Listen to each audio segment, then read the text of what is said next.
Lapit, tribo tala. Ilagay ang mga sulo sa lalagyan, pagkatapos ay pwede na kayo maupo. Pagkatapos ng nakaraang tribal council, nag-quit na rin si Ellen at si Philo. Tanggal na sila sa larong ito.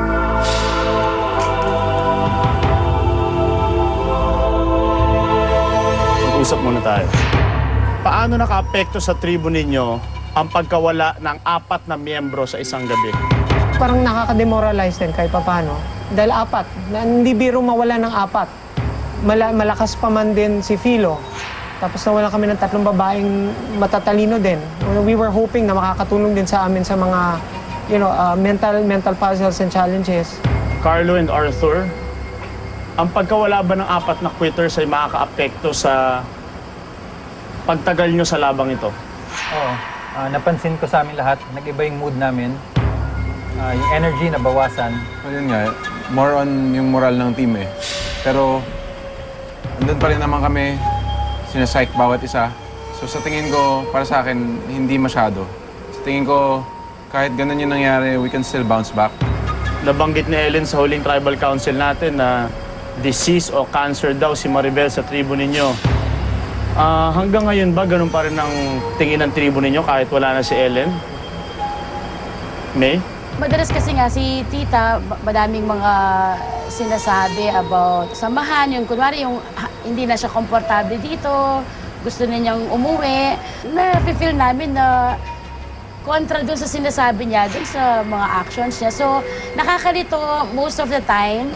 Isabel, how do you feel? Well, I feel like the tribal outcast. Pakiramdam ko, hindi naman ako yung cancer.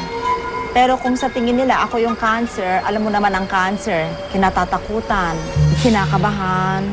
Ako naman, I'm doing my best to fit in. Pero one thing lang ang masasabi ko, never ko binenta ang laban. Sa lahat ng challenges na pinagdaanan ko nung nandito ako sa Tala, I was very sincere to make Tala win. Even to the challenge today, never ko binenta ang laban. Dahil naniniwala ako sa sinabi ni Carlo na kailangan ang labanan patas. Tinanim ko yun sa utak ko. Ayoko lang kasi yung tinitreten ako eh. Agree ka ba sa sinabi ni Maribel, Carlo? Siguro masasabi ko, on a different perspective, yung totoong intention ng tao. Makikita mo yun. At sigurado ako, bawat isa sa amin dito, mag-a-agree sa akin kung sabihin ko, hindi totoo yung intention niya sa tribo namin. Pinapaikot niya kami. Kumbaga, parang sa tingin niya yata sa amin, madali kayong mauto. Yun lang yung problema sa kanya. And andun pa rin yung pagka-deceitful niya eh. Yun yung lumalabas palagi eh. Kaya ako, medyo na-frustrate ako kanina, na-disgust talaga ako. Dahil nakita ko talaga yung konting respeto na meron ako sa kanya na pinipilit kong palakihin pa, ay nawala na ng tuluyan. May ganun palang klaseng tao, yung ganun, na ibibigay lang yung, pamimigay mo lang yung prinsipyo mo basta-basta para lang sa larong ganito.